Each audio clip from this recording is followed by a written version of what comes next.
All right, we are live on YouTube. I think everything's working. If everyone hears me correctly, please just chime in on the chats. We're just going to chillax here for a bit and wait for Mr. Dyer to join us. How's everyone doing in chats? A few guests we have. There will be a delay, obviously. Hopefully you all can hear me very nicely. Let me know in the chat how I sound, because I have no idea.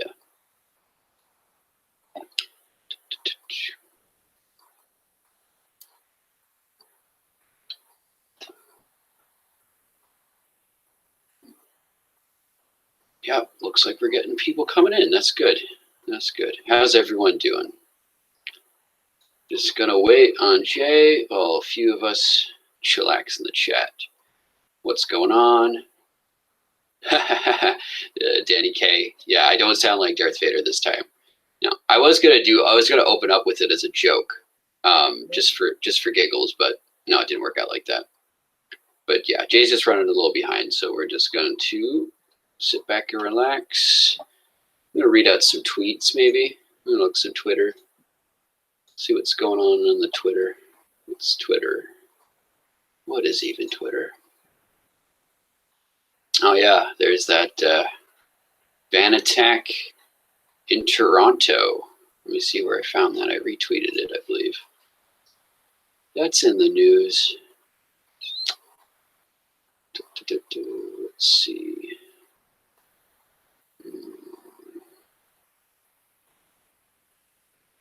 Yeah, look at that, eh? It's definitely trending.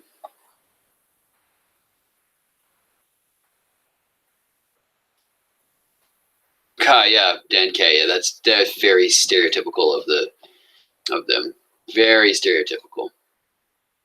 I retweeted, commented on Braving Ruins retweet about that, saying why would they make the diversity claim before his identity was revealed or anything or any information, and I tweeted on the bottom. I said they're preparing for the inevitable. So that's just the way it's gonna go. But anyways, Jay should be with us soon. I don't necessarily know how long he's taken. He does want to mirror the stream on his channel. So yeah, we're just gonna wait till he gets up on here, and hopefully he'll join us very soon. I just got a retweet from him as well, so he retweeted it, so he will be joining us at one point. Yeah, it's crazy. It's freaking crazy. But now we all know what needs to happen. We need to ban assault vans. That's the most logical choice. Just put a ban on assault vans. No stocks. Oh, what kind of content we're doing? I don't know, man. We're just kind of taking it like, obviously there's a little bit of a religious component here. And, I cannot pronounce your name, but driver was Christian. Well, you roll the dice there, I guess. But yeah, anyways, yeah. What kind of content we're doing? I mean, I'm working on a few videos right now. One thing I want to do, which was a bit of a joke, or at least some people said it was a joke in the, oh, wait, hold on a second, guys. All right, I think he's ready. Join on in, boy. Join on in. All right, I believe Jay has joined us. How you doing, Jay? Doing well. How are you?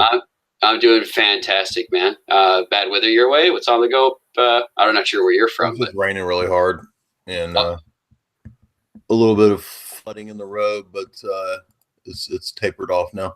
Oh, that's nice. All right. Well, that's cool. Well, for everyone who isn't is just catching up, we have author of the book Esoteric Hollywood, as well as host and co-creator of the show Hollywood Decoded, which appears on Gaia TV. Everyone, give a warm round of applause to Jay Dyer. How you doing, Jay? Doing great, and I'm just trying to share the links here so that we can maybe get some more Yes, get some more people on here. Definitely, absolutely certain. We're up to 10 now. Got some friends in the chat here. Just well, I'm gonna put on my Twitter and Facebook. I didn't share it to Facebook earlier, so I'm just doing that right now. But yeah, man, thanks for having me. Glad to be here. Oh, no, we're definitely glad to have you here, man. Big fan. For those of you who don't know, Jay is a sort of a internet blood sports champion, or a veteran, in my opinion. And he also does quite a lot of content on his channel, Jay's Analysis, which if you're into movies, if you're into Hollywood like I am, if you're into that era, it's very illuminating, some of the stuff that he puts down on his channel.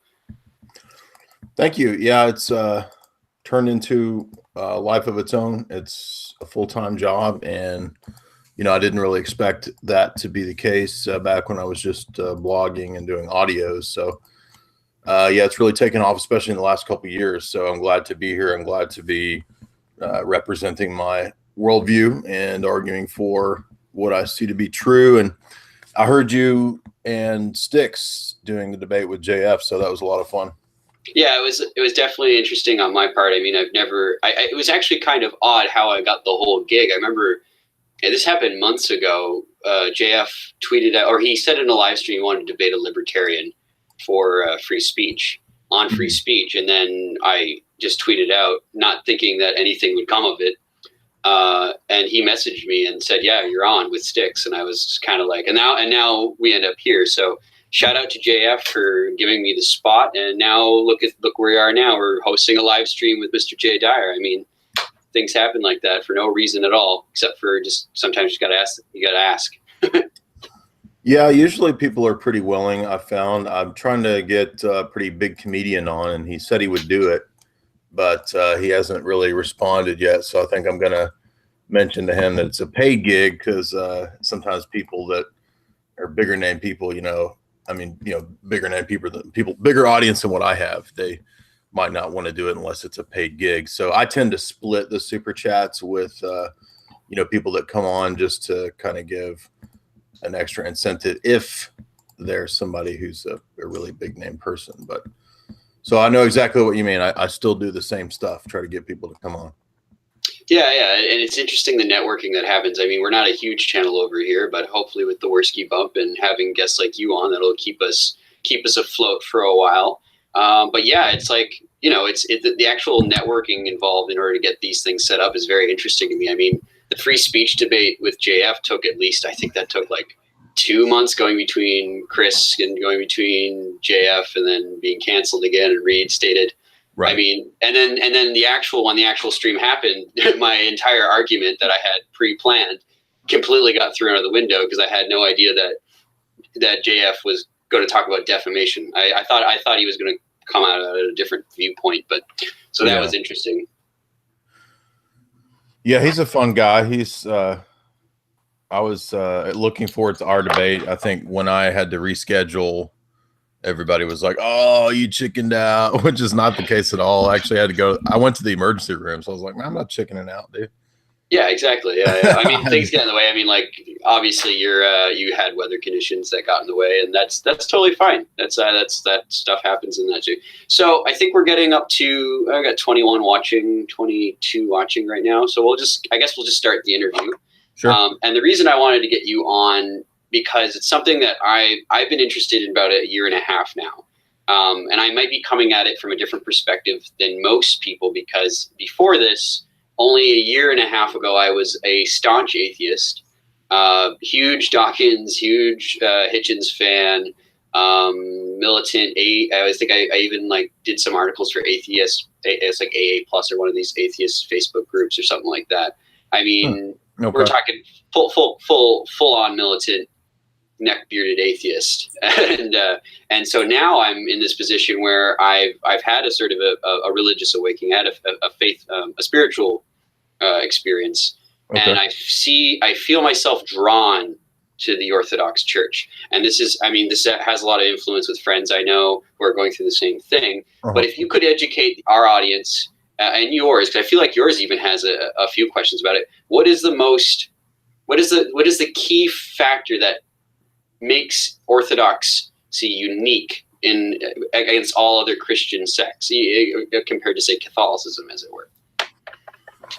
I would say what makes it unique is the total picture, from the conception of God to how we know God to human nature, anthropology, to metaphysics, to what's real, what isn't real, to the doctrine of salvation and who the person of Christ is, what his purpose in coming was, to a different notion of what the descent into Hades was, to a different conception of the significance of the resurrection, and then a different eschatology. So essentially the totality of Orthodox theology is distinct from both Protestant and Roman Catholic conceptions in pretty much every, I mean, I don't want to overstress that to the extreme to act like there's not some similarity, because certainly for the first thousand years of the church, you had a more or less unified East and West. But it's not just the doctrine of the papacy or the doctrine of something like a change in how we view iconography or images that led to the split. It's a whole host of things. And something like the filioque or papal infallibility is really just an outworking of more fundamental differences about the theology of God himself. So that's what makes it distinct. And then that leads to a different conception of social order. It leads to a different conception of how we view things in the world in terms of their own natures, the ontology of things. For example, a lot of Protestant sects, if they happen to be iconoclastic in that they want to destroy images, not have any pictures of the saints or Christ or anything like that, that tends to a kind of Gnostic view where you're almost led into Puritanism, where the Puritans are debating about whether you can have even a cross, something preposterous like that. So what that does is that leaves a vacuum for secular iconography to replace it with a bunch of degeneracy. So there's a great documentary that somebody did. It's on YouTube. I think it's had like 80 or 90,000 views. Really, really good. It's called I've got it linked to my website. I forget the exact title of it, but it's basically Orthodox theology and the icon. And it's a 3-hour documentary, but it's excellent because it's probably the best introduction to Orthodoxy I could think of to somebody new, because it doesn't start from a deep theological argumentation, which a lot of people will be unfamiliar with. It actually starts with something more familiar, which is the image and how we view images, and how images are a central aspect to Orthodox theology, because God created a world that is to be seen. And even though God's not seen, in Orthodox theology, we don't see that as a contradiction. We see it as a mystery that he has revealed and hidden at the same time. And so this is kind of one of the points I was arguing to Robert Taylor, is that language is both something that reveals and hides things at the same time. So we are all about avoiding dialectics. We're all about harmony and symphonia. And when it comes to church and state, these kinds of issues, we believe in the goodness of nations, of ethnos. We believe in valid patriotism, not blind patriotism, obviously, but defending one's kin and one's people. And so really, to me, I think that's the most coherent worldview as a whole, because it's not just my whims and wishes. There's a broader game plan of which I am called to be a part. You are called to be a part. We are all called to be a part of. And it's not just a fideistic, subjective, evangelical thing where it's like, oh, it's just me and God. No, it's a whole history and a future. It's a past, present, and a future. And it's a story. Every time you go to the liturgy, it's a retelling of a story, and you're part of that story. So that to me is very distinct from especially Protestantism. Roman Catholicism, for whatever good points it has, and I spent a good point of my life and part of my life in Roman Catholicism, I really feel like it's kind of collapsed and is lacking all the stuff that Orthodoxy has. So that's the quick, simple response to that. Yes, and that's something I've noticed as well, is that we've kind of seen sort of a failure of the Catholic Church and a lot of Protestant denominations as well, right, to encapsulate the West. We've lost the the romantic part of Christianity. They've lost touch with everything, and they've lost touch with it seems a lot of way with their scripture and with their old hierarchies as well. And what do you think it is about? Because I don't know if anyone else knows. I'd love to see research or an article about it, but I'm seeing an influx and an increase, an intrigue in the Eastern Orthodoxy Church in the West, both in places in Canada, where I'm located, and in the U.S. Yes, and this is because people are rootless, deracinated, and they are seeking something to be rooted in. And since we all have a Christian history in the West, we're kind of naturally drawn in that direction. So people are looking into these things, I think, because everybody wants to have a way to find identity. Some people seek it obviously in something like race, or seek it in something like pop culture, whatever. And I'm not saying that those things are completely false. Obviously, there is a reality to races. Certainly, pop culture can be fun, but all those things are kind of limiting in their scope. I mean, you can't find a totality of your meaning in any of those kinds of things. And I think that people want something that's both historical and looking ahead to the future, but also something that has a positive aesthetic. And that's what Protestantism and modern Roman Catholicism have abandoned, have basically thrown out the baby with the bathwater, especially at Vatican II in Catholicism, was the Protestantization of their liturgy. And that's why you see guitar masses and clown masses and priests wearing Pink Floyd shirts and playing guitar and singing really lame praise and worship songs from evangelical. And you don't get any of that in Orthodoxy, because even the worst Orthodox church will still have a solid liturgy. So that's kind of the heart of Orthodoxy, is maintaining the worship of God. So I think that's why people are drawn, first of all, is just because of the maintenance of the aesthetic, and that it's ancient, it's foreign to the West, in the sense of, if you've never been to an Orthodox liturgy, then you've never seen anything like that. If you're a Western Christian, it'll kind of blow you away for the first time. And that's the root of the appeal, is like that documentary on the Icon discusses. We are an image dominated culture, and yet we seem to have this idea that God is somehow divorced from images. Because of the history of Protestantism, especially in America, and this is basically a Puritan founded country, Baptist founded country. So, the degenerate images will come to fill the place of beautifully, aesthetically pleasing images. And I think that iconography and images, the reason they have such a power is that they speak to us on multiple levels at once about the spiritual world. They speak to us beyond the here and the now. If I'm looking at a fashion magazine, I'm not looking at fashion magazines, but if somebody were flipping through fashion mags or Vogue or whatever, I just canceled my subscription to Vogue, by the way. I'm joking. Oh, well, I can't say I've done the same, but you have this idea of such a consumerist view of the image. I mean, you have all these images that are put into this magazine, and then it's thrown away and it's worthless, a week from now. And I think that very temporary nature of the image is contrasted with the iconographic conception of these images portraying an eternal reality, an eternal truth. Our images are not to be discarded, because what those, even if obviously the icon can be destroyed, but the point is that the meaning, the truth that it conveys is eternal. The meaning, the truth conveyed in some skanky Lady Gaga pose in Vogue magazine is disgusting, and it's gone in a week. It means nothing. But our icons mean something, and that's why they have power. So that's why people are drawn, first and foremost, in America and the West, because of the aesthetic. Let's be honest. That aesthetic is not in any other churches. Now, there's all the other stuff, the theology as well, but most people don't come to Orthodoxy through the theology, generally speaking. I mean, they learn it, but they visit a church, or they hear about it, and they look, and they see the beautiful chanting, they go see the icons, and it's the aesthetics.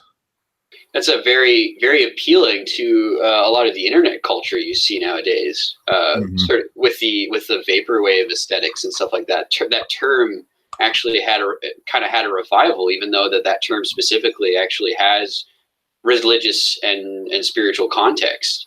But you see it all the time, like, aesthetic written with spaces and then Chinese characters or Japanese characters, right?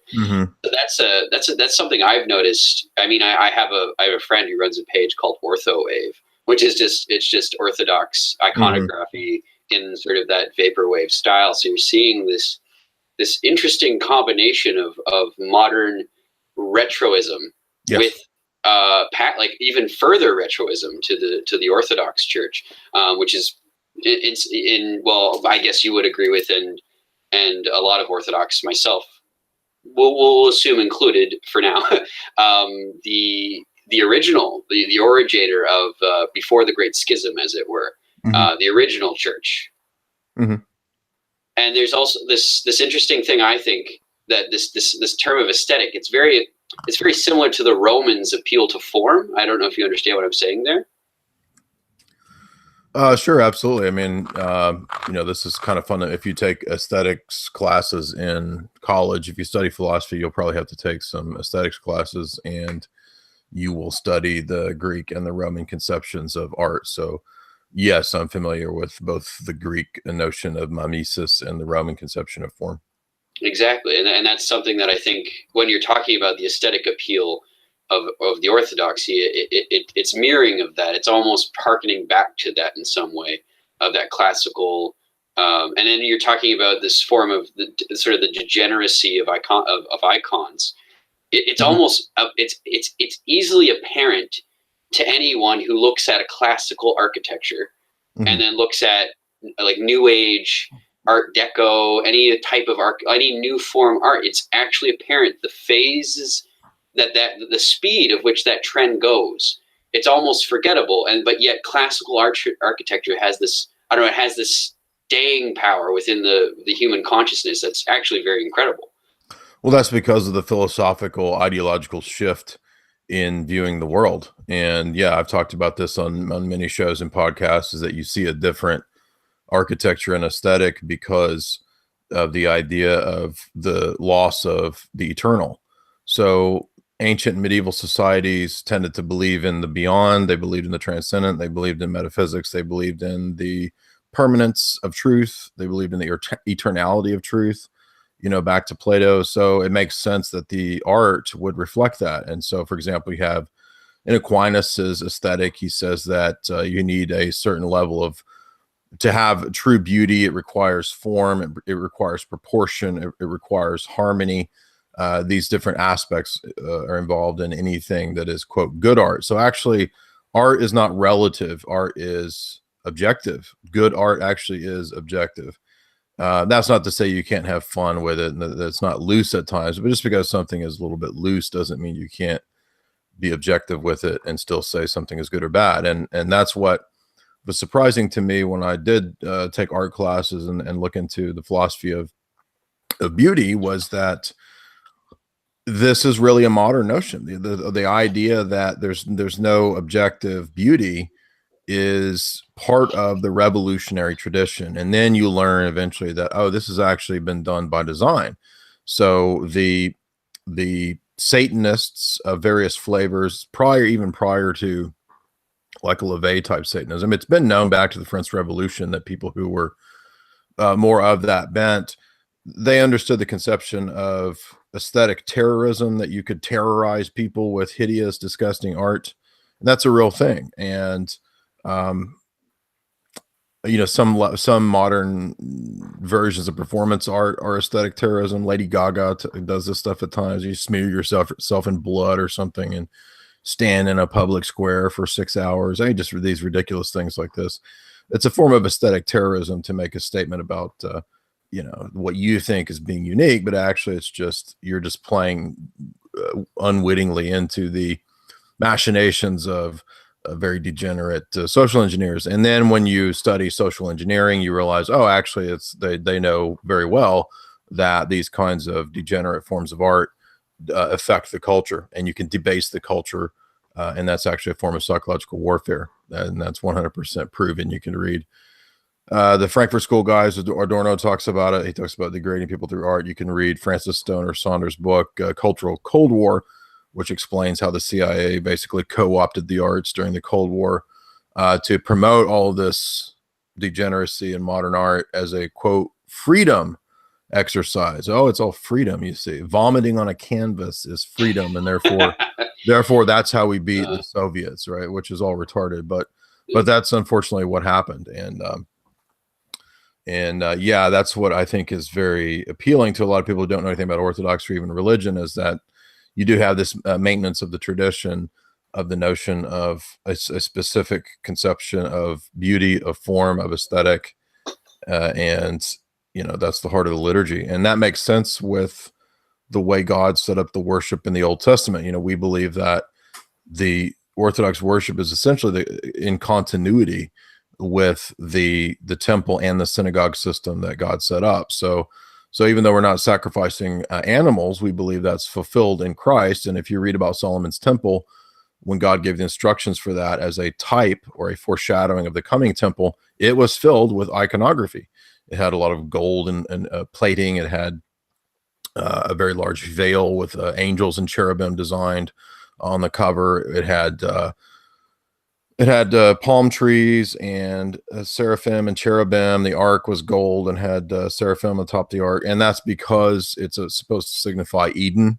And so basically, when you walk into an Orthodox church, you're walking into something that is supposed to be both the temple and a kind of synagogue and Eden all at once. And that's the totality of our theology. It's not just encapsulated in iconography or in books, but actually in the very building, the artifice, the architecture itself. That's interesting. Something that you just said that resonated with me, this whole concept of artistic terrorism is what you referred to it as? Aesthetic terrorism is a satanic, it's more so from guys of the satanic persuasion. And this has actually been used in military operations. So, for example, Michael Aquino, the former LaVey guy who started the Temple of Set, he's a PsyOps guy, and he talks about aesthetic terrorism and using this in warfare. He's an Army colonel, by the way, so he's not a nobody.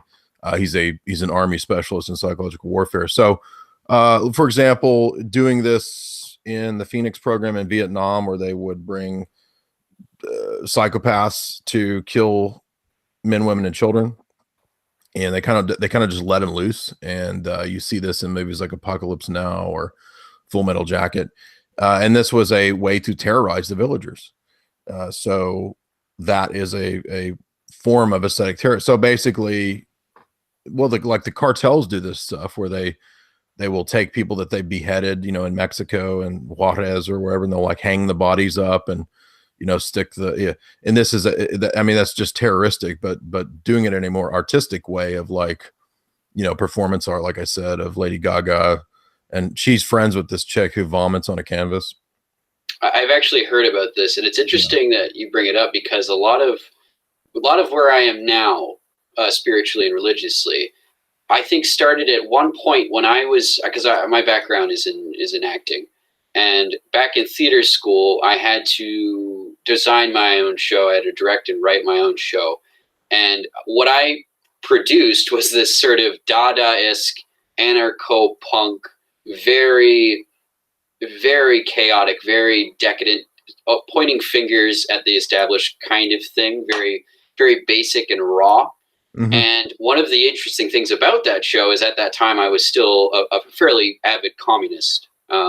And one of the sort of the celebratory acts of that show was I was pointing both fun at capitalism and Marxist critiques or Marxist theory. And mm-hmm. I completely tore up my copy of the Communist Manifesto, which back then used to be on my bedside, as sort of a joke in some sense, as a sick joke about critical theory, how it's just continuously deconstructing everything until there's nothing left. But that moment within that play actually kind of enlightened myself to how sort of the degeneracy of what I was actually getting in part of, if you understand what I mean. Mm-hmm. It was sort of a ritualistic awakening on my part, because I actually, through this very what a lot of people would refer to as a degenerate piece of art, I was actually enlightened into on what the proper path, or the proper aesthetic path, was to go next. And this led you to where, or you're saying that's where you are now? Yeah. And so it was an awakening. I mean, there was quite the journey afterwards. It was probably a good 3 to 2 year journey prior, moving certain places and working on a career. But eventually, it sort of clued into me that moment where I actually did tear apart what to me at that point was my identity. I was a souled communist for 3 years, and that was sort of the awakening point, which was ironic because it was within sort of a degenerate piece of art that I had created myself. Yeah, when I went to college, I mean, that's kind of, I could see a similar path, because I almost went to art school when I was 18. I was very into acting. I was doing stand-up at the time, and so I understand where you're coming from. I ended up opting for philosophy instead, and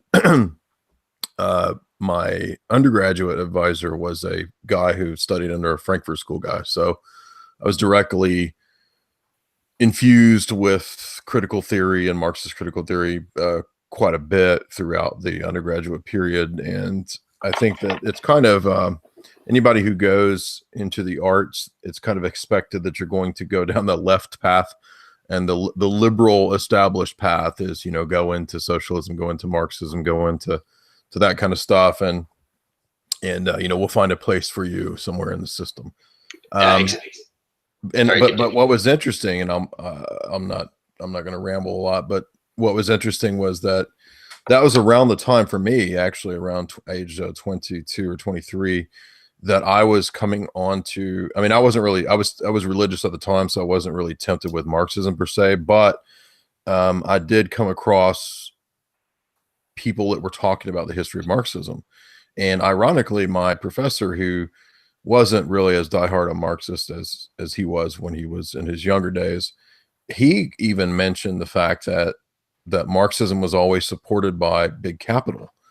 And so I had read that in conspiracy theory people, and I was like, man, so here's a guy who's not a conspiracy theorist, who spent his life, his PhD was on Hegel and Marx, and he's like, oh yeah. I mean, it's always been the case that big capital has funded Marxism in these different countries. And I was just like, wow, I thought that was a conspiracy theory. No, it's actually verifiable. And so that's kind of around the time that I was getting more into looking into deep politics, geopolitics, espionage, my undergrad days. And that's what I've tended to see in all left socialists, left Marxists. I understand that Marxism is, strictly speaking, liberal. I have an interview with Alexander Dugin where we go into those distinctions. That I think is pretty good. But anything like that, I guess you could say, I tended to see that it was controlled. And I think you can even go back to the flowering of revolutionary movements, in the time of the Enlightenment and French Revolution, and those were funded by foreign banking interests. So for me, ultimately, all the left stuff was just kind of like, oh, that's all it's just a tool, really. I mean, because all it does is disrupt the existing culture. Now, that doesn't mean that I'm saying that, right-wing, quote unquote, movements are free from control and influence. No, of course not. I mean, obviously most of the so-called right-wing movements are phony as well. So I'm not trying to shill for some sort of lame-o right-wing thing, but I think the Orthodox social teaching is unique in that regard. It does teach a very clear conception of nation state, of morals, just war. All those things are part of the Orthodox tradition as well. So it's not really a question of left or right. It's a question of true and false. Yeah, and that's what I kind of painted interesting, because I see a lot of, on Facebook and on the internet and Twitter, there's a lot of people who are trying to associate the Orthodox with a certain political sphere.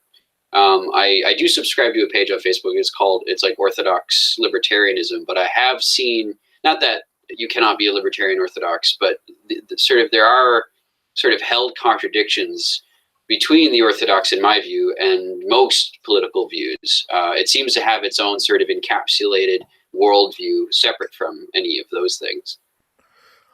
Correct. I mean, Orthodoxy is first and foremost is liturgical, and so you have a cycle that you go through in, you know, the prayers and in the liturgy, and that's the heart of Orthodoxy, and then everything else flows out from that. So we don't first and foremost try to set up some empire or imperium. However, the traditional formation of Orthodox theology did become the imperium, and that has been the norm, not just for the first 1,000 years and then into Byzantium, but also in Russian Orthodoxy, monarchy in other countries as well. So the norm, the tradition for Orthodoxy is monarchy. We believe that monarchies actually were better for people in terms of daily living, better life, healthier living, more organic, natural living through something that you had, where you had a family to look up to that was the icon itself. So in other words, the monarch and the family are kind of an icon of the society as a whole. That does not mean that I'm saying that that we need to just throw our support behind modern day monarchs. Many of them are just simply CIA puppets and tools anyway, and many of them are just degenerates. So the question is not some ideal form of political theory. For us, what's first and foremost is the theology and Christianizing people. And we believe that just like as it happened in the history of the church, you have the Christianizing of the Roman Empire, and then it became a question of the social teaching. And you can look at something like the Code of Justinian, where you have the actual implementation of very explicit, consistent Christian laws. And we believe that that is the way it should be. So there are people in the Orthodox Church in America who've been somewhat Americanized, liberalized, and they will try to blend the Orthodox philosophy and theology with ideologies that don't mesh well with it. Now, we don't have a strict sense in which we think that one size fits all in every single arena. So sometimes there are rulings or things that are made depending upon the case. So there might be a little bit of a different rule in Orthodoxy in Japan because of the government's strictures on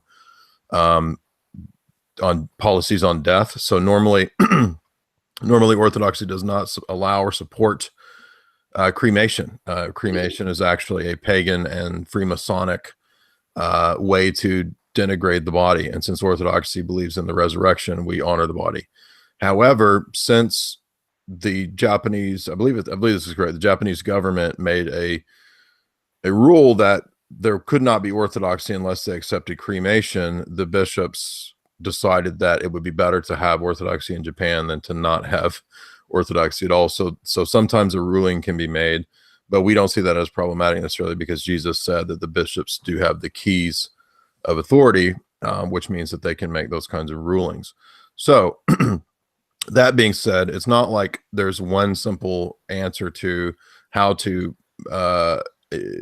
enculturate a society with Orthodoxy in every single situation. So there's going to be different situations at different times and different periods. So the norm, however, is still, all right, just because we live in a post-Masonic revolutionary period, post-French Revolution, all of which was Masonic, all of which was inspired by bankers funding Hermeticists, which is all documented.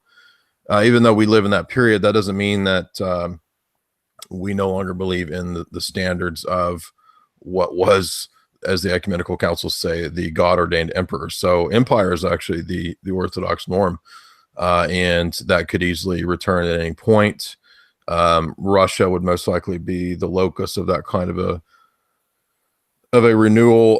There's been a lot of talk of that. I think that the main focus, though, is, and most people agree with this, is not political, but at this point spiritual, and then the political will follow, because that's what we've seen in church history. But to answer your question simply, I would have to say, and I'm pretty vocal about this, I mean, I always keep an open door. I will dialogue with any libertarians.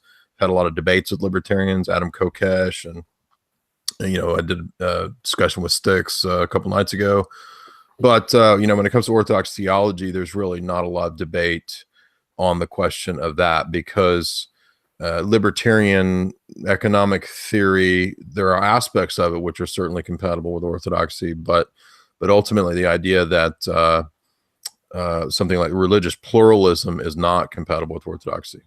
When there's a majority of Orthodox people, the state it should be confessionally Orthodox, and so therefore you can't allow every single sect to propagate. Plus, libertarianism tends to be naive about things like espionage. So, for example, it was actually a good thing that Putin has banned Scientology and Jehovah's Witnesses from Russia, because those are entities that the CIA often uses for cover and for espionage. So if we lived in some world where people accepted the non-aggression principle, then maybe that would work, but we don't live in that world. So we live in a world where there will be spying, there will be subterfuge, there will be underhanded skullduggery. So we do need laws, and we believe that God actually instituted the state. So the state is instituted with Noah. God gave Noah the death penalty and the right to exact the death penalty. This is continued throughout the Old Testament. We don't believe the Old Testament's done away, but it's actually fulfilled in Christ. But many of those moral principles still carry over into today. And that's the teaching, of course, of the church fathers as well. Well, that's very interesting. This is a little bit of stuff that I actually was unaware of, quite honestly. You're taking some notes on this. This is fairly dense. But I do want to go on to maybe other questions, because I feel like we just sort of read off the first question. And one of the questions I had here, and educate me on this if I'm wrong, but there is a different focus from my research within the Orthodox Church on the Mother Mary than other sects. Could you possibly elaborate on that? Sure. Yeah. I mean, the Orthodoxy is very, very clear that we believe that she is the Theotokos, the Mother of God, and that's because in Orthodox theology, Christ is the Logos. That means he's a divine person. So there's in Orthodox theology, it's called Nestorianism, which is a heresy if you believe or say that Jesus was a human person. He possessed a human nature, but he was not a human person. And so that was all dealt with in 431 at the Council of Ephesus when they condemned Nestorius. So if we follow the teaching of St. Cyril of Ephesus, and then the later councils that reaffirm St. Cyril's dogma that the only subject of all the actions of Christ is the divine Logos. There's only one person present there in all those actions, and that's the divine person, the second person of the Trinity, the Logos himself. So what that means is that the rallying cry at that time against Nestorius was to call Mary Theotokos, Mother of God in the Greek. This is what gave Nestorius a problem, and why he started teaching that no, Mary was not Theotokos, because that would mean that she somehow caused God to be, and other goofy ideas that he had. So this led Nestorius to say that there was a man there named Jesus of Nazareth, and that the Son of God came upon this man named Jesus of Nazareth. So there's two subjects there for Nestorius, two principles, two people. And at different times in Jesus' life, there's kind of like different ones poking through. When it's walking on water, oh, that's Jesus, the Son of God. When he's praying to his Father, when he's sweating and crying and dying, well, that has to be the man Jesus of Nazareth. Well, this was condemned completely at the Council of Ephesus and at later councils. And that's because it destroys the totality of the doctrine of salvation if Christ is not a single person with a human nature that he deifies. So when Christ assumed human nature, he deified it, he raised it, and then he completed that process of deification, theosis, as we call it in Orthodoxy, which makes our doctrine distinct from especially Protestantism, in the resurrection. So that process of healing and raising human nature begins at the incarnation and culminates in the resurrection, and ultimately in the eternal state. So that's why Theotokos is so important, is because actually the totality of the gospel is encapsulated and summed up in the doctrine of Mary as Mother of God. Now, Roman Catholicism does adhere to the same idea that Mary is Mother of God. Of course, Roman Catholicism does not accept Nestorianism. They agree with us in condemning Nestorianism because we do share, of course, the first 1,000 years of the same ideas for the most part. But in Roman Catholicism, you have what we see as a kind of extreme Marianism. Marianism kind of goes overboard, and they go off the rails. And really for us, we see pretty much all the doctrines in Roman Catholicism kind of go that way. Papal infallibility goes off the rails. You do see in the early church, in the ecumenical councils, a place of honor for the Roman bishop, and then these places of honor are kind of shifting at times. One patriarchate is honored above another, and it kind of moves around like slots in a way, in terms of depending upon the importance of the city, whether it was a metropolis or not or whatever. So that's actually shifted over time. And unfortunately, what happened was, Rome took this to the extreme. They had forged documents that are all admitted to be forged, like the pseudo-Isidorian decretals, papal decretals, to back up the idea, the donation of Constantine, to back up the idea that the Bishop of Rome was this basically king of the universe and super infallible. And so we reject all that. And at the same time, we reject not just that, but also the extreme doctrines of Mary, co-redemptrix, and all this weird stuff that Roman Catholicism flirts with and toys with at times. And so that's also because we have a different doctrine of original sin. We don't have the Augustinian doctrine of original sin, where somehow Mary has to be,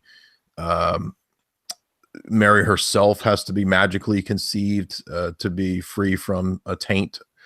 We do believe that there's a mystery involved in Mary's conception.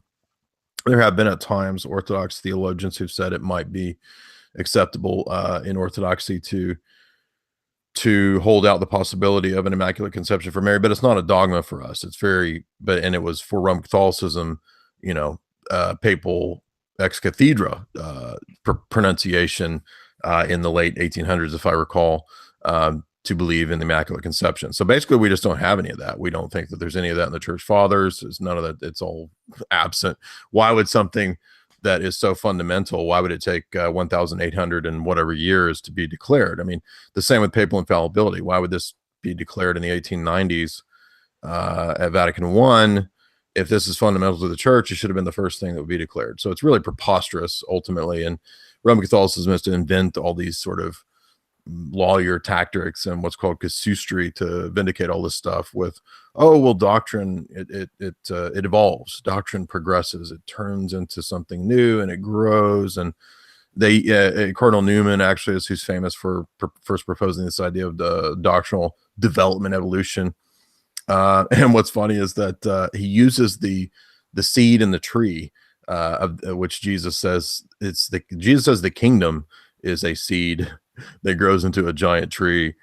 He doesn't say the doctrine evolves into a giant tree. He says that it's an analogy for the growth of the kingdom into the entire world. It has nothing to do with doctrines evolving over time. And so Orthodoxy is very adamant that truth is eternal. It doesn't evolve. We do not in any way conceive, and any person who claims to be Orthodox is just simply wrong. And who thinks that the doctrine or truth evolves. It does not. We reject modernism, and ironically so did Roman Catholicism up until the 20th century. So I know that's a long-winded answer, but that's what the teaching of Theotokos is that it's another way for us to refer to the gospel, to refer to the Trinity. And so when Elizabeth says to Mary, that when Mary does the Magnificat, when she speaks of early in Luke, when she speaks of being having the fulfillment of the covenant in her womb, Mary, Elizabeth refers to her as the mother of our Lord. That Lord is a divine title, God. So the Bible Elizabeth refers to Mary as mother of God. So it's really not that controversial or confusing once you understand Orthodox dogma on who the person of Christ is. It makes perfect sense. Yeah, and I think that's what a lot of young Christians who are maybe not associated with the Orthodox Church are interested in Eastern Orthodoxy. I think one of the main attractions I had was the stance against papal infallibility, because quite honestly, being an atheist for years, not many of us look too kindly to that kind of authority, especially papal, when you're talking about papal infallibility. Yeah, the best thing on this, and I wouldn't recommend everything from Philip Sherrard, but his little book, Church, Papacy, and Schism, is great because essentially the last chapter really nails home the rise of that doctrine out of the bad theology. And this is something that might seem a little obtuse if you're new to Orthodox theology, but I have a lot of talks where I go into divine simplicity and the essence energy distinction, and that's crucial because Rome and the West rejected that. And when Rome and the West rejected that, it didn't just affect the doctrine of God, it affected the doctrine of the church. It affected the doctrine of the sacraments. It affected the doctrine of the so-called papacy. And you can see that perfectly playing out when they dogmatically accepted these things in the West progressively from about the time of Augustine up to the time of the Council of Toledo in Spain, and then up to the Carolinians in the 800s. And once that was accepted, you see a complete divergence and a change. And ironically, I think it's the Council of 876, which Rome doesn't accept. The Pope John of that time accepted the Eastern Council.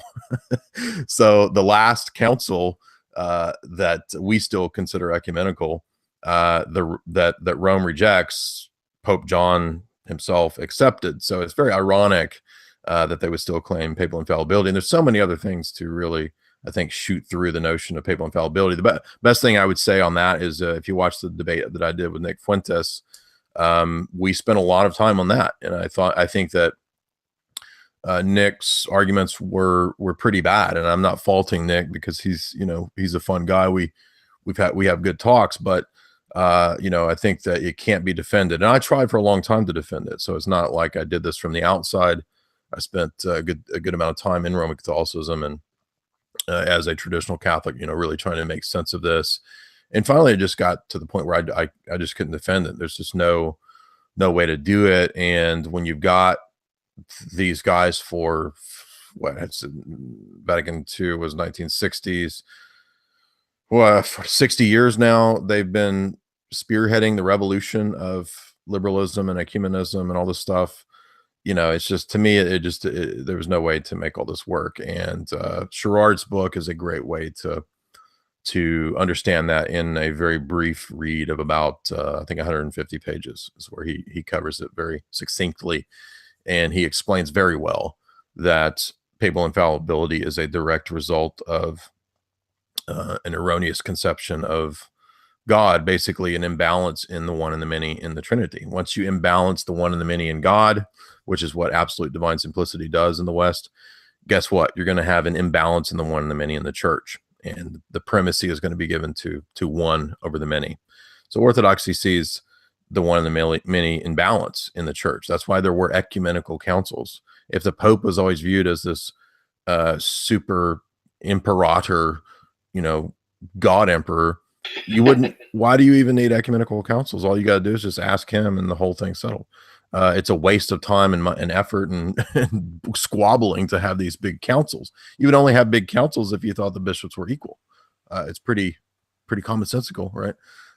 And ironically, there's a lot of research also to suggest that the rise of Charlemagne and the Carolinians, which is where you begin to see this big shift.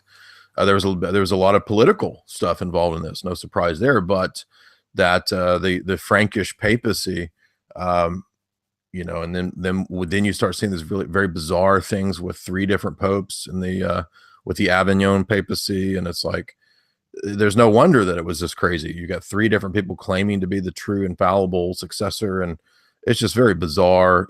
Giant palaces, and come on, give me a break. Well, this is not what Christ instituted. I can't blame anybody for looking at that and saying, hey, wait a minute, Jesus didn't set up some international tribunal of bureaucracy and money laundering, which is what the Vatican Bank eventually became. It's just preposterous. Yeah, absolutely. I would agree with that as well. Sort of within the founding of the Vatican City also kind of pulls into question sort of its legitimacy as well there. I think so. Could you say that again? I'm sorry, your guy in your chat here is like hitting me up about flat Earth and other shit like that. And I'm just like, I don't know what he's doing. I think we should just perhaps give him his space. He's just he's going crazy here. Anyway, what was your question? Just a question on like the actual founding of Vatican City. late in the I think it was the 20th century actually, given by Mussolini to the Pope at that point. Yeah, that's interesting. I mean, there is a case to be made for why the papal states exist to begin with, and that was just because when the Roman Imperium fell in the West, the only institution that existed was the papacy. So that's actually part of the reason why the papacy rose to preeminence and why there is the papal states, is because there was no state authority anymore. It had collapsed. The only organizing principle and force for the culture at that time was the papacy. So it kind of rose to this simultaneous religious / imperial role, which we believe in the East is not appropriate. This is another reason why we don't accept Roman Catholicism, is that there already was an Orthodox emperor. So the papacy ordaining Charlemagne in 800 to be an emperor of the West really doesn't make any sense. And it was obviously done as a move of power against the East. So if there was already an Orthodox emperor, and the Orthodox emperors had existed, all the way back to Constantine in Constantinople, it doesn't make any sense why, unless you have political motives, to ordain an emperor of the West. So that was another aspect to the problem. Then up to the 20th century, I would recommend Michael Hoffman's book, Occult Renaissance Church of Rome. In that book, Hoffman, I think, does a great treatment of the second millennia of Roman Catholicism. I do not recommend his book for the first millennia, because I don't think he understands Orthodox theology, but the book is worth it for his analysis of Renaissance Roman Catholicism and how it eventually caved to the idea of usury and Hermeticism. And that's why the Vatican accepted eventually usury, which had previously been forbidden. There was a ban on Christians practicing usury. But this is why the rise of the banking power eventually becomes connected to the Vatican, and why it's very usurious. So fast forward all the way up to what you're talking about with the establishment of Vatican City as its own kind of city-state, along with like Washington, D.C. and London or whatever, Tel Aviv. That's because the Western Atlantis' power establishment, power block, has all of these areas under its sway. I cover this in my Tragedy and Hope lectures, where I do 8 lectures on the totality of that very famous geopolitical work from Dr. Carol Quigley, who is the CFR archivist. So I would recommend everybody listen to those Tragedy and Hope lectures. And also the great book by David Wimhoff, which something that I suspected for a long time, but I couldn't really put my finger on it. And David Wimhoff finally wrote, like a 700 or 800 page book on the CIA using the Roman Catholic Church as part of their Cold War doctrinal warfare program. So basically the Vatican and all these institutions are all part of the same framework and power structure, and that's why we see all the same problems. So another reason why Roman Catholicism is not infallible is quite simply that it's the tool of the CIA's doctrinal warfare program. And David Wimhoff, who is himself a traditional Catholic, irrefutably establishes that in his book. Well, that's something else. I didn't actually realize it went that deep. Yeah, this is not a conspiracy theory. I would say if you go to my channel, Tim Kelly, who's also a Catholic, so this is from Catholic Guys. Tim Kelly allowed me to upload his interview with David Wimhoff, and Wimhoff is a scholar. He's a lawyer. The book has 1,200 footnotes. I mean, it's super sourced, super scholarly, and he settles it. So, for me, it was a big deal just because throughout my 20s, I was Roman Catholic, and I started wondering, man, is this institution, is it being used by maybe these kind of globalist interests? And absolutely, Wimhoff establishes it.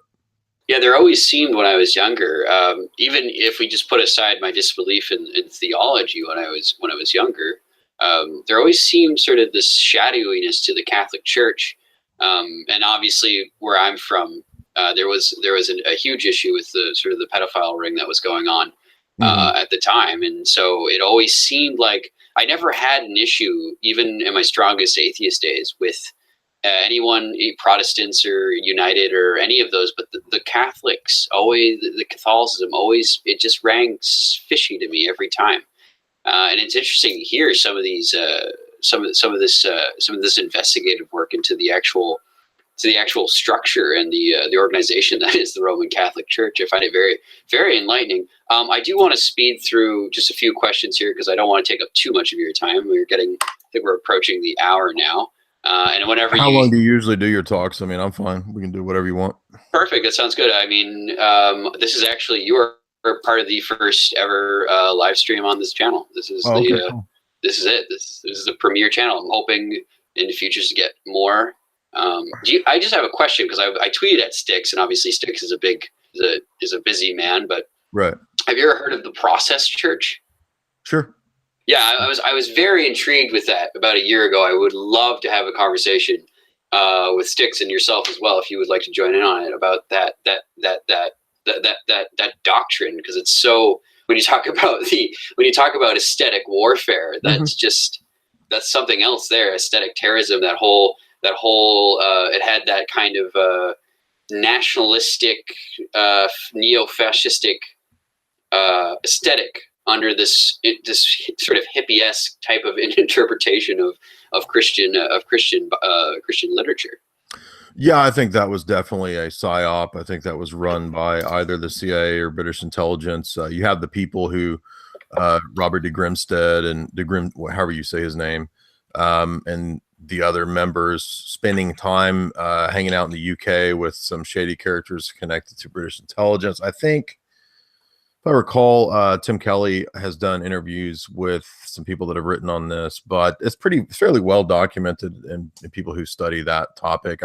It's been some years since I looked into the Process Church, but I did read Levenda's entire trilogy, the Sinister Forces trilogy, which deals with it pretty extensively, and he talks about all those connections. So my take, I did an interview with Red Ice on Manson when he died. Fairly popular video at both Red Ice and at my page, and we do cover Process a little bit. We cover some of the other California cults and stuff like that, but yeah, I would opt for that being a manipulated kind of, if not the CIA, some kind of intelligence agency in the background, and that's something that I focus on in a lot of my talks and work. If you listen to the geopolitical stuff, it's a lot of espionage. It's a lot of looking at intelligence agencies using cults. And so if you haven't heard of that, it might seem a little strange, but actually it's well documented. It's been done for a long time. Not just cults, but missionaries have oftentimes functioned as fronts for the CIA or MI6 or something like that. And it's no different with Islamic groups, right? The CIA will use Muslim Brotherhood. MI6 will use Muslim Brotherhood. Radical Islamic groups have long been used by the CIA. They were created especially by the CIA in the late 70s. The Mujahideen were the creation of Robert Gates and Zbigniew Brzezinski. And I have talks on all of Brzezinski's books covering all that. Openly admitted, it's not a conspiracy theory, well known. The Mujahideen, which would become Al-Qaeda, were created by the CIA. So what I'm getting at is that this is a pattern. There's not really anything surprising about coming to understand that the CIA has used these kinds of groups quite often. And that would include even the weirdo cults like something like Scientology or the Process Church or something like that. But the actual dogma of the Process Church is really just a kind of mix of, well, they call it Luciferianism, but that means different things to different people. But basically, it's just a radical form of Gnosticism where good is evil and evil is good, right? Where Charles Manson's saying, God's a devil and I'm God and I'm Jesus all at once. Yeah, absolutely. I mean, that's literally what he says. So it makes no sense. But yeah, I mean, where was there? They had to be getting money from somewhere. They're hanging out on an old movie set. The Spawn Ranch is an old movie set. Come on. Yeah, it's interesting. It's actually a very huge black pill that I had to take a long time ago when looking into a lot of these occults and a lot of the supposed theater that happens in the geopolitical world. Yeah, you think you know it, you think you understand the narrative, and even that's very apparent with even what's going on with the attacks on Syria and the whole Russia connection right now. It's like a lot of the majority of people think it's this. but they have no idea. They have no absolute clue the trick that's being played on them. Right. And that's why, you know, when I hit about age 28, I really dug in deeper to the geopolitical stuff. And I really started reading big tomes about espionage and what you'll be surprised to find is that what might be kind of mainline conspiracy theory, you're watching, I don't know, Loose Change or something like that, and which you know, I watched that in my 20s, and then that leads you into reading more about, well, okay, well, where did Al Qaeda come from? What's the origins of the Mujahideen? Oh, 1979, Afghani war with the Soviets, and then you start reading about the Cold War, and you get really deep into that stuff, and you start realizing that a lot of these things are controlled. Not to say that every single person is controlled, but the movements as a whole. And so there's some really good books that actually I covered in lecture form a couple years ago, very mainline, but you know, it's kind of lengthy geopolitical tomes like Mark Curtis's book, Secret Affairs, or Dreyfus's book. What's the title of it? It's about America's usage of radical Islam, like the CIA using radical Islam. Robert Dreyfus. I forget the name of the book, but you can find my old lectures on that if you just Google them. And I summarize the books and talk about the material. And what you realize is that it's the same thing over and over and over. You know, I just summarized a couple months ago famous CIA operative Miles Copeland's book, Game of Nations. And, you know, he explains all of his machinations in Syria and Egypt back in the 40s and 50s. And it's the exact same stuff. They don't do different things. They do the exact same thing. So they'll set a guy up, they'll use him for a while. If he doesn't go along with the game plan, then, oh, looks like he's got chemical weapons and he's a terrorist, time to take him out. They just do the same thing over and over and over. It's like, it's no different. Or they'll use some cutout character like bin Laden, who, oh, he was our hero fighting the Soviets in 1979 and 80. Oh, now he's the enemy. We got to take him down. And it's just as Brzezinski says, it's a big chessboard, and the players get moved like chess pieces. So, you know, the thing about geopolitics is that it's real and it's not real at the same time. And to me, that makes it very fascinating. But with Syria, basically, they're just trying to do with Assad what they did with Saddam. That's not to say that Assad was necessarily a CIA guy, whereas there is direct evidence that we know Saddam was trained by the CIA. He was early on a CIA asset, and then put into power because the CIA actually set up the Ba'athist Party. The CIA aided, I think, Assad's father, but then there was a decision after the Miles Copeland period of the CIA to move away from Arab nationalism to the jihad approach. So starting about the 60s, right before Brzezinski came in, the West, America just adopted the older British model of using Wahhabism, Salafism, and jihad, whereas they had not been of that mindset prior to that, which is why the CIA in the West promoted Arab nationalism and secular Arab nations. And then they changed the game plan. They decided it was time to go with jihad. And they did that under the auspices, supposedly, of the Cold War, right, to fight the evil atheistic regime. Then turns out, well, the evil atheistic regime was kind of intended to be there.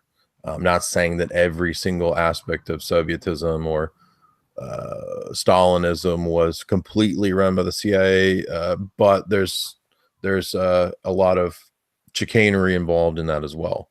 And they wanted an enemy, basically, that was a global threat, global communism, so that it would give the justification for the auspices of global neoliberalism, globalism, global democracy, global capitalism being spread to the rest of the corners of the earth. And that's the ultimate goal. And Quigley covers all that too, by the way. And this is also in Professor Anthony Sutton, who talks about Wall Street funding both the Bolsheviks and the fascists. So that's something that I still adhere to. I still believe that. I talk about that in a lot of my lectures, especially the Tragedy and Hope talks. So I don't accept fascism or communism or socialism or any of these 20th century bogus movements, because I believe that they're completely managed things that were used in different areas for a reason. especially something like Bolshevism that was exported to Russia to destroy the older czarist monarchical idea. So nobody can ever accuse me of being a fascist, because only a naive idiot would think that monarchy is fascist. And I don't care if people think I'm a weirdo for believing in monarchy. I don't give a shit. No, I think that's actually a good critique of everything in sense. And I don't know if you agree with this, but is it almost like they're playing the same trick on us now with this whole Russia hysteria? And I know for our audience, we are getting up on topic. I do have other questions about Orthodox, but I am curious to see your opinion on this, because it does feel like a lot of the mainstream actors are trying to push us into another Cold War. They're trying to demonize Putin, and they're trying to demonize the Russia and Russia in general. I mean, the amount of claims I've gotten from friends just saying, "Hey, I'm interested in the Orthodox Church," and they thought it was a little shady. I was like, "Oh, there he is now on the internet talking to his Russian troll friends, and all of a sudden he's converting to Eastern Orthodoxy." I mean, it's such an obvious agenda, and I'm just curious on your thoughts on that. Well, certainly, it's possible to criticize the present Russian regime. I don't have any problem criticizing. I mean, there is a significant what's called a fifth column that's kind of at the top of Russian politics and has been for a long time.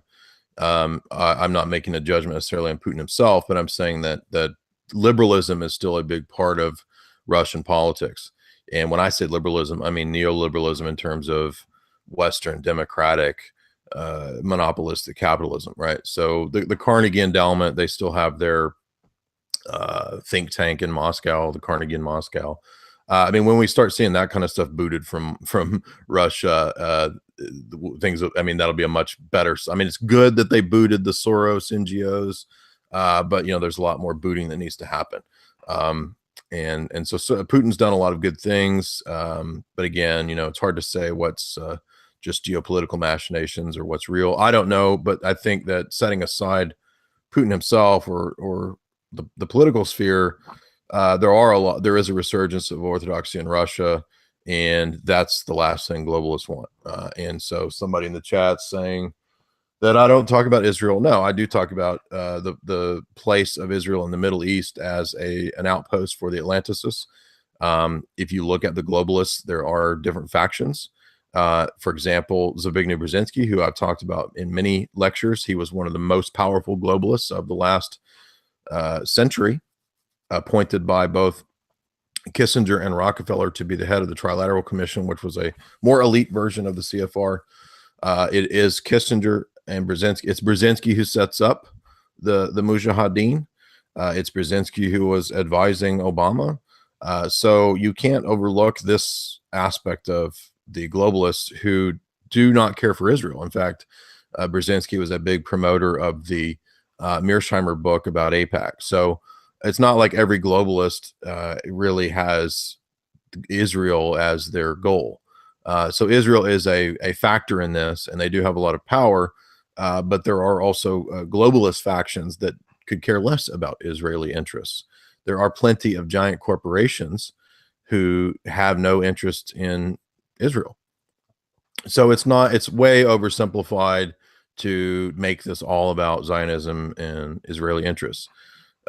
Israeli interests do matter when it comes to the Middle East, and they do have a say in what's going on in Syria, in terms of especially wanting the Golan Heights area. I've talked about that many times.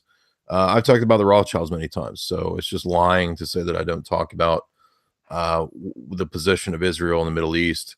And I do talk about that. I talk about the interests in America that are Israeli. So just not true. Somebody was asking that in the chat, but yeah. So I mean, it's not hard to figure out, that certain interests want different areas of the Middle East. Oded Yanon plan, that's public. The Seven Nations plan of Wesley Clark. So I think what happens is that people at the Pentagon, people at Raytheon, people at Boeing, people at the big defense contractors, Halliburton, they have common interests with people in Israel, and that's why they'd like to see those areas. So a lot of times these wars are business deals, is all it is. It's about who's going to have access to those resources. Same thing with AFRICOM, the expansions into AFRICOM, and a lot of that stuff is geopolitical theater. So I don't make that big a deal about it, but there are factions even amongst the globalists. Well, you heard it here, folks. Chat can be TFO there. So interesting that you mentioned some of the. I just did a whole talk on the Rothschild banking house with Tim Kelly like a month ago. It's had like, I don't know, 12,000 views. You can go listen to that. Yeah, for sure. Forward in the chat. You go take a look at that one. Curiously enough, from my perspective, what is because you're saying that there's a lot of different factions within the globalist sort of agenda.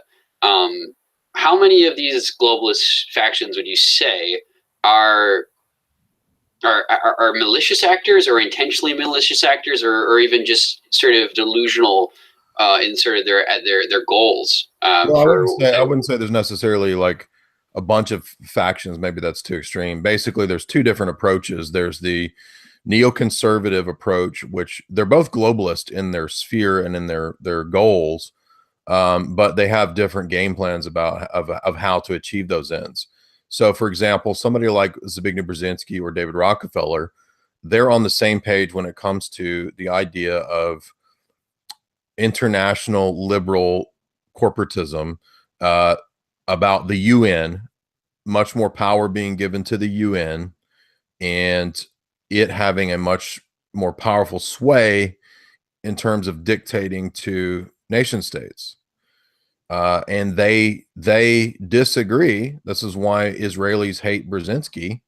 They disagree with neoconservatives. Now, I'm not saying that they're not buddies and hanging out at the same Bilderberg meetings. They do, but they disagree about how to get to those end goals. So somebody like people from the Rand Corporation, or William Crystal, or who's another big neocon, like Bolton, right? So Bolton is always blasting the UN, right? And he's always going to do what the neocons want in terms of Bush, Halliburton, and Israeli interests for the Middle East. But people who like the UN are not going to like Bolton. So, and it's not like they're not both globalists. They just have different game plans as to how to achieve globalization better. Is it going to be Americanism and neoconservatism, Warhawk, Bush stuff? Or is it going to be the UN telling everybody, you have to live in a coffin-sized apartment? I mean, both of them suck, but they're just different game plans. It's like two different coaches, like if you had two head coaches trying to win the same game. That's very interesting, and definitely sort of you can see the sort of the shadow battle that's happening. Yeah, imagine it like the Eastern Seaboard elite, the Eastern Coast elite, the Rockefellers. Well, I guess the Rockefellers technically were from Arkansas, but the elite banking and Wall Street interests, who are not all Jews, by the way, some are, versus the big defense and oil interests, right? I mean, they're not always on the same page. The Bushes, the Cheneys, they represent the defense and oil side of things. Rockefellers, well, they represent oil side of things, but Standard Oil and whatnot. But if you think about Yale, if you think about Harvard, Skull and Bones, they represent eventually the kind of Eastern Coast establishment. So that, I think, it tends to dictate at times the wars more than anything else. And obviously the oil companies are up there with the banks as being, at the top of the pyramid. It's very interesting. It's almost the 4D chess is actually it continuously becomes a better and better meme the more you get into it, because it is kind of this whole game that these two factions are playing with these different nation states, and it just keeps getting. I mean, the more I look into it, the more it becomes more, the deeper I think, and I kind of I'm bewildered at how far this stuff goes. But I would like to just take a moment to pull over to the chat. Some people are having issues with Streamlabs. I do apologize. I don't have super chats yet because it's not enabled. Because I need 1,000 subscribers. But we do have one question here for you, Jay. Sure. Getting a little bit back to the topic of Orthodox. What should an Orthodox newbies look in for a church? I think, or are there any to avoid? So I'm paraphrasing. I'm wondering, he's looking what should he look for in a church he's going to sort of practice as an Orthodox? Yeah, I would avoid the kind of, there are a few little small groups that are kind of the fringe non-canonical groups. So I would stick with something Russian Orthodox, Serbian Orthodox, OCA, if you have to, Antiochian Orthodox. Those are your best bets. I would avoid Greek Orthodoxy just because sometimes there are good Greek Orthodox. One of the guys I know that's really solid guy is Greek Orthodox, but the Greeks tend to be the worst. They tend to be the most liberal. So I would just say beware of Greeks. That's your last option. Anything else, you should be good. All right, perfect. I'm going to get back to as well. Note to the chat, if you do have any questions for myself or Jay, you can would be gratefully appreciated if you do donate to the Streamlabs. But we do only have 41 watching, so if you do just have a quick question, don't be afraid to note in the chat, and I'll ask or answer them. Getting back to the topic at hand. Someone just Constantine 1776 just said Greeks in echoes. So it's unfortunate because the CIA got really heavily involved in Greece, several decades ago, and then even prior to the CIA, the Freemasons were very active in Greece around the turn of the century. So Greece has really had a shitty way with things. They've really been got the worst end of the stick, and then you have the bankers and the IMF screwing them over in the last few years. So so it's just it sucks, but I think everyone can agree that Greek is quite the mess right now. And whether you're involved in geopolitics or not, I mean, it's quite the mess over there right now. Which is sad because there's a lot of awesome stuff to do with Greek thought and Greek philosophy and the Greek way of thinking. There's a lot of awesome stuff there. So it sucks to see it being used but they're starting to kind of want to fend off the migrant waves, and they want to retain their culture, all of which I think is a good thing. And I think the strengthening of orthodoxy will be a big part of that. But of course, Western interests, ecumenical interests, CIA interests, banking interests, they're going to continue to promote degeneracy and liberalism, all throughout Europe and Greece as well. It's ironic that the foundation of a lot of Western thought and a lot of Western philosophy is being, in some ways, destroyed and attacked by Western interests in some way. Well, that's the thing I think with liberalism is that it eats itself. The irony of Styx with the Ouroboros, the serpent eating its own tail. That's what happens to liberalism. I mean, this, you can see this in the phases of revolutionary movements, is that they destroy themselves. This was actually explicated as a doctrine for critical theory. Marxism was to critique the critique, and then you critique the critique of the critique, and you keep doing this. You keep destroying even the previous generation of revolutionaries, because that's the only way that perpetual revolution could continue. But obviously that's self-destructive and preposterous. But of course, that's the whole point of subversive movements, is to destroy. So yes, that is the virus built into, inherently present in liberalism, is to destroy. Yeah, and that's something that I think that's a big foundational aspect of why I made this channel, and something I would like to just bounce off you would be, I don't know if you're familiar with the term old order, right? Because it's actually a very old term. Have you ever heard of that term before? I'm familiar with it being used in terms of the ancient regime, or the ancien regime in France, or the old order in the sense of the aristocracy.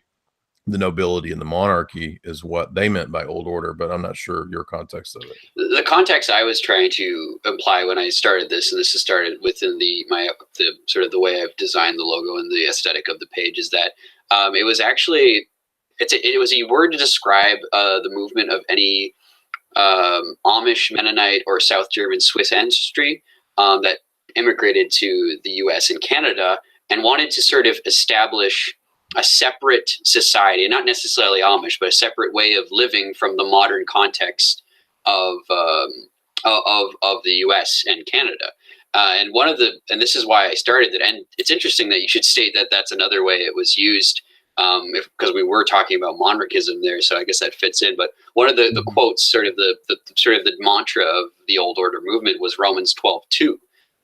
Which was, "Do not be conformed to this world, but be transformed by the renewing of your mind, so that you may discern what is the will of God, what is good and acceptable and perfect." Which I feel like, I don't know, something about the Orthodoxy. I know that you have a difference between Amish and Orthodoxy, but there's something about that line that just, it really spoke to me when I was getting involved in this sort of neo-Christian thought when I was sort of converging over. Well, actually, some Orthodox theologians have made that connection as well. Because I grew up Baptist, and I mean, and Baptist comes out of Anabaptist, excuse me. I'm familiar with the ideas of connecting these things to Amish and Mennonite stuff and all that. I don't really find it that useful. Except that, I mean, if you mean, okay, the totality of our life should be kind of reorganized, then yes, I think that's true. And that really kind of is the essence of Orthodoxy. And Father Alexander Schmemann, who's kind of a well-known 20th century Orthodox theologian, who he has some good points and some bad points, but he was very big on making that connection to Amish living and Mennonite living. But I mean, growing up in the South, I've been around a bunch of Amish and Mennonite, and they're retards, dude. They're cults, and they have their own mafia. So to me, it's a stupid thing to make a comparison to when you actually are around Amish and Mennonites. My dad used to have this drunk Amish dude who would like throughout the day, he would roll past him in his cart with like horses pulling the cart. And then at night he would come and steal my dad's mail. And he would steal packages and shit out of my dad's yard and stuff. And my dad caught him several times doing it. It was like, please stop doing this. So to me, they seem ridiculous. I mean, I'm telling just a funny story, but I mean, I'm familiar with their theology. They actually have systematic theologies, believe it or not. There's a Mennonite store not too far from here, and they're really kind of retarded, honestly. So absolutely, I wasn't necessarily I know you weren't saying that, I know, but I'm just saying, I don't really think there's any point in trying to make that comparison. But you know, I don't speak for all of Orthodoxy, and you know, some people are big fans of Alexander Schmemann, and he thought that there was something to be seen in that connection. So you might find Schmemann worth reading in that regard. I don't really think Schmemann's that great, except for maybe his book on the liturgy is okay. Well, for that sake, we'll say that the Old Order is the ancient aristocratic system before the French Revolution. Just to cover that up. Just cover that. We're monarchs over here. I mean, all those systems are flawed. I mean, and you know, the state is not really. You know, it's kind of a necessary evil. But you know, we do have a distinct, I believe, doctrine of the state that is revealed, that is biblical, and is also pretty clearly laid out in the canons and in the ecumenical councils. So certainly you will meet Orthodox people who think that it's possible to be libertarian. But I think that as you're better formed in your catechesis, and you become a little more aware of history and church history, and the fact that it was Freemasons that were behind the liberal revolutions, behind French Revolution, behind the ideas of Adam Smith and David Ricardo and John Locke. You know, there's really no way to mesh those things with our paradigm. when we have a better, mature theology. I mean, the church never allowed any of that. You know what I mean? It's always been seen as antithetical to the parent. And if you want a better, more fleshed out explanation of why that is, I have 2 talks that I did a couple years ago on that very topic with Tim Kelly. I think they're both called Why Libertarianism is Stupid. So I would say you could listen to. I'm not trying to be offensive. That's just what they're titled. I think Tim titled them that too, so I don't think it was me. And Tim was coming from the libertarian perspective, so it's not a hostile talk. It's a fun chat that we had. So there's 2 parts to that, and then I also have an essay I did called Economic Nominalism, and I critique nominalistic philosophy and the fact that I see libertarianism basically being an economic / sociopolitical manifestation of nominalism, and there's really no way to mesh nominalism with our theology at all. That is impossible. So I would recommend those talks and that essay if you want to go deeper into that topic. But yeah, that's my take on it. Absolutely, and I think that's what some of us over here are getting excited. Well, by the way, here's a way you can make a tie-in for that. The old believers who have been basically reconciled to the Orthodox Church. The old believers were a kind of split that happened in the Russian Church a few centuries ago, when there was a lot of corruption in the Russian clergy. There was a group who kind of went off into the woods, and they're called the Old Believers, and they kind of did their own thing and kind of lived a kind of Amish lifestyle. And there are actually still Old Believer communities today, but they've been reconciled to the rest of Orthodoxy, which is good news. And then believe it or not, in Alaska, there is still a Russian Old Believer community. It's like a village. So they live a very old world lifestyle. So that's not completely unknown in the Orthodox world, and that is in ways similar to the Amish or Mennonite. But obviously we would say the Amish and Mennonite are a heretical cult. Oh, absolutely, and I do agree. I was just making sort of a comparison that maybe was unnecessary, but interesting nonetheless. It's valid in certain areas. Yeah, absolutely. So I think we're going to. I'm going to just power off with a few other chats. We have been going for approaching the hour and 32, and I don't want to keep you for too long. Okay. So we are going to just see again, chat. If you have any questions, I know we're only 41 watching, but still, that is the most I've had on a stream ever. So there you go. First stream ever. So there you go. But we'll answer any few questions anyone has in the chat if you want to answer. I'm going to ask you a few more questions before we part ways here today. One thing and this is getting more personal, when it comes to confrontations, and I know you take you're very well versed in logics. What can one do? And I don't come from a very rational perspective, and I can see that when I argue for theology and belief in God, and when I argue for the Orthodoxy. I get confronted a lot with people who have known me for a long time and know where I come from and who I was, and they are very shocked, they're very surprised, and they're very off-put by, in some cases, what I identify as now. What kind of advice would you give someone like myself in their younger years when it comes to confronting kind of that conflict? To interacting with people who have an agnostic or atheistic perspective? Indeed. I would say the presentation that I give, the argumentation that I give for the transcendental argument, I think is irrefutable. And what I've tended to see in I've done a lot of debates over the years, but even in the last 5 public debates, except for the one with Nick, with JF, with Styx, with Adam Kokesh, with Spencer, you tend to see that most of the time atheistic and materialistic positions end up being relativistic.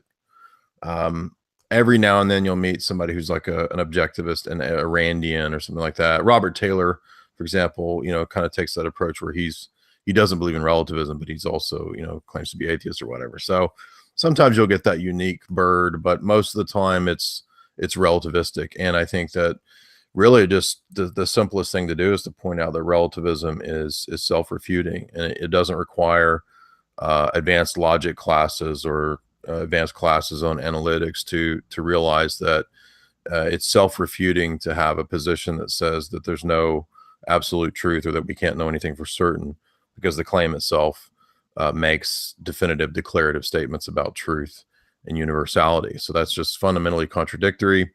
It's a violation of the law of non-contradiction, which is, probably the most fundamental logical principle, that and the law of identity.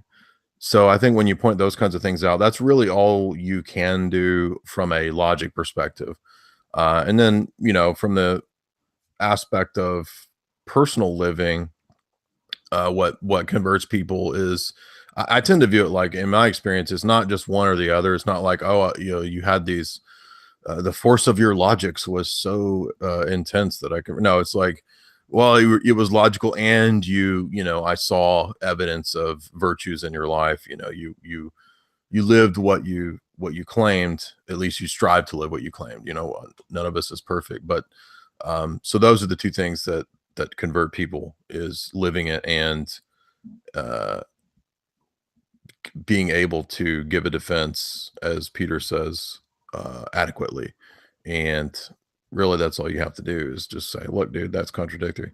And yeah, they're going to come back with a million different, oh, but Christianity's contradictory because God's mean and this and stuff. But I always say, well, if there's no God, then on what basis are you saying God's mean? Like, what does it mean that what do you mean God's mean? Like, why is that wrong? You need some kind of objective standard to say that that's wrong. So I would say those two things, really. There's a great guy he's Protestant, but I studied under his school of thought. He passed away before I went took courses under his students.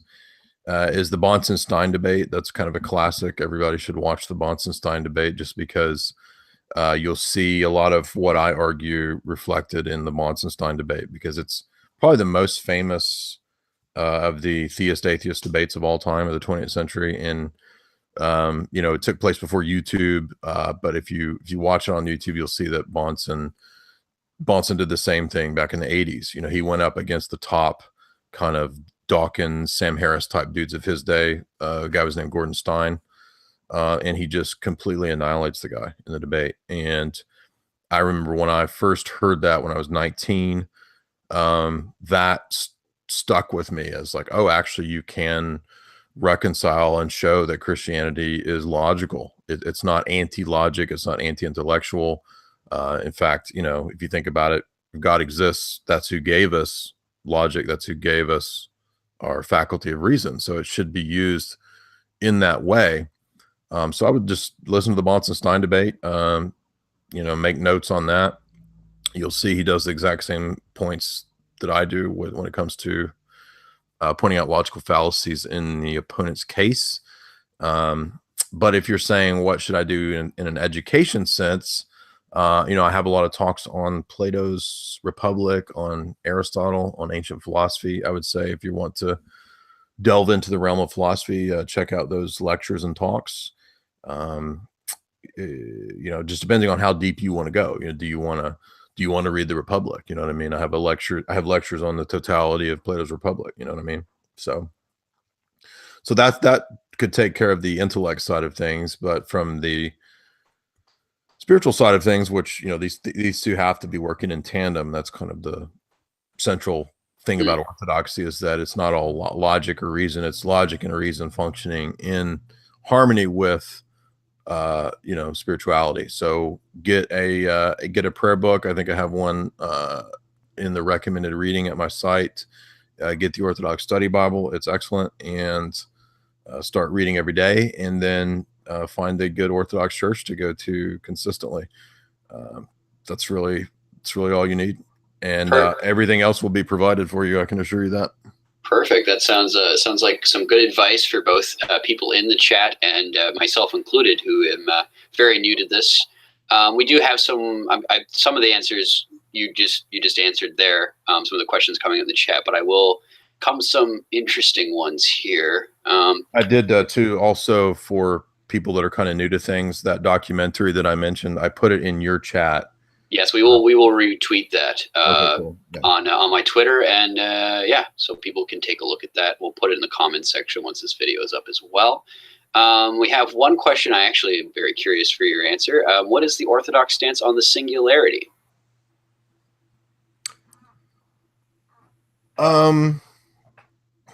The tendency in Orthodoxy is to, as you kind of are already, I guess, hip to, is to more organic, natural ways of living. At least that's the traditional Orthodox perspective. So certainly we don't reject technology. There's no ideas of being a Luddite or anything like that. It's not like there's nothing inherently is evil. That's part of the idea. It's very fundamental to Orthodoxy that God created the world good. So nothing that exists is inherently evil. Evil is really just a misuse of something good. It's a turn of the will away from the good. That's really all evil is in our theology, very strictly speaking.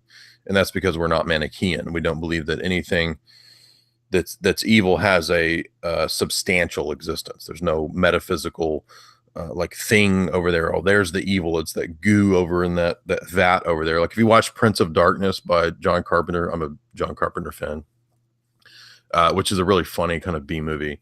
It's the end times in the movie, and evil is somehow concentrated into this vat of green goo. And it's like, man, that's so dumb and Gnostic. Like there's no thing that's evil, right? Evil is not a substance. It's not Slimer's, slime or whatever. Evil is just an operation, a movement of the will away from the good. So it's an intention, is correct. An intention against the good, basically. It's a privation. So I would say that the tendency of Orthodoxy is to stress that man's made in God's image, so nothing should be used or done against human nature. And I would say that things like genetic modification are in ways a violation of God's law of what's natural, and thus also, I mean, theoretically, there could be positive uses of genetic modification. I'm not saying that that's absolute, but the same goes for transhumanism. I mean, if okay, somebody gets their arm chopped off and somebody invents bionic arm, okay, yeah, there's nothing wrong with that, but it's not being used for that. That's not the point of all this. They're not doing the Wounded Warrior program to turn you into a super soldier Transformers Voltron. You're not going to be made Voltron by the elite. No, they want to trick everybody. Really, it's just a means of moving people into a more synthetic virtual existence is really what they want to do. And we don't believe that it's possible for anyone's soul to be downloaded into a zip drive or anything stupid like that. So it depends on if you mean singularity in the Ray Kurzweil sense of like that there's going to be such a rapid rise in tech that AI will surpass humanity and we'll have to join with it. No, I don't buy into any of that stuff. But I guess we'll have to wait and see what exactly happens. I have a lot of talks on transhumanism, and in fact, when I speak in the UK, I'm going to be talking about Hollywood transhumanism and what they're trying to promote in the movies in a couple weeks. So that is on my mind right now. I'm reading Annie Jacobson's big book, The Pentagon's Brain, which is a kind of a chronicling of the history of DARPA, which is sort of at the center of biometrics and transhumanism. So that is on my mind, but I would just simply say in this long rambling answer, we would say probably that singularity is a false gospel that's held out to people. You're not going to be uploaded to the supercomputer. So yeah, and if I could, have you ever heard of a game? It's almost become a meme. I mean, your thing's kind of movies. I used to be quite the video gamer. human Deus Ex Machina Human Revolution plays into this topic so well. It does, and you have no idea how many people have said, please do an analysis of Deus Ex. And so what I did, so check it out, I bought it and I played about an hour of it, and I don't know what it is, but there are certain PlayStation games that I cannot play. They literally make me vomit. I don't know what it is, but like I can play like Final Fantasy. I could play that, no problem. I could play Ratchet and Clank, no problem. I could do Mario Kart on Nintendo 64 or on the Wii. But dude, I cannot play Deus Ex. I could not play. I'm a big Resident Evil fan too. So when I tried to do Resident Evil Biohazard, dude, like I had to play the game, but I'm such a Resident Evil fan. I wanted to do it, but I had to do it in like 20-minute spurts. It took forever. Dude, I cannot play Deus Ex. Anything first-person shooter like Halo. I mean, I can't do it. It literally makes me vomit. One of these days we'll have to do a live stream because FPSs is my favorite, is my gold child. That's what I spend most of my time on. And I assume also that you can't get in on this virtuality fun. That's something that would probably spin you around. You get quite the vertigo from that if you even do it from PS. No, what were you saying about PSs? PlayStation? FPSs. I'm a first person shooters. I'm a very big FPS guy. One of these days, first person shooters. One of these days, if I get a stream going on maybe Twitch or something, we can have Jay's Analysis Gaming Night. And I would love to come on some of the Twitch streams. I was thinking about that because Brittany Venti hopped on Bake Stream the night that I was on there, and I was like, I should go on one of these. I didn't ask her, but it just occurred to me. I was like, I should go on like again. I'd love to do that, dude. That'd be a lot of fun. I mean, I can watch somebody play, that's not going to bug me. But if I'm engaged in playing on an HD TV first person shooter, like 90% of the time, I can't do it. I'll tell you what I do have a lot of fun with though is like, look, I could do Battlefront. I can do adventure games like I like the new Tomb Raider. That was a lot of fun. I can do that kind of stuff, but I mean, I know that's not multiplayer, but I could come in there and talk shit and chat. But yeah, absolutely. I was actually thinking that we could do maybe like a Jay's Analysis video game, and we could take games like BioShock and games like Deus Ex, which have a heavy narrative. I think that's missing a lot. BioShock was pretty crazy. It had a very weird occult. I played the first one. I think I beat the first one, and that was very esoteric meanings and subtext in that one. I tried Assassin's Creed. I found it boring. I got about 6 hours into it, and I just gave up. Yeah, Assassin's Creed's always been. A lot of people claim I'm stealing the Assassin's Creed logo, but I actually can't. I can't play an Assassin's Creed without falling asleep after 2 hours. It's just not. It's not my thing. Yeah. Did you know this? Actually, the main antagonist to BioShock, his name's Andrew Ryan. It's actually an anagram for Ayn Rand, which it's actually because his philosophy is like one-on-one with Ayn Rand's philosophy. It's kind of a hyperbole of Ayn Rand's philosophy. What would happen if Ayn Rand constructed a underwater city and chaos ensues? Right, chaos ensues. Yeah.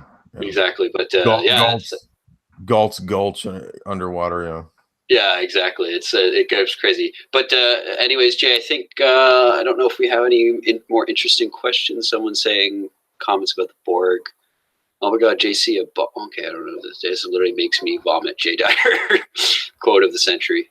Because FOV, I haven't seen it. All right, well, I think that was a good conversation. We got quite about 2 hours there of good content. Man, it was a lot of fun. Yeah, that was great, man. And we'll be in contact in the future shortly. I'll even set up a Twitch account and see what I can get going there. Get some setup going. And you have a great day, man. Thanks for showing up. And you're cool if I mirror this on my channel? Absolutely. Hopefully this recorded properly. So hopefully I get to re-upload this as a archive. Again, never done this before in my life. Well, it does it automatically. If you Google stream it, it just processes and it's immediately available. Perfect. All right. That was one thing I was worried about. But anyways, mirror it on your channel and we'll post it here on ours as well. Hopefully good streams in the future. And God bless and have a great day, Jay. Likewise, man. Have a good night. You too.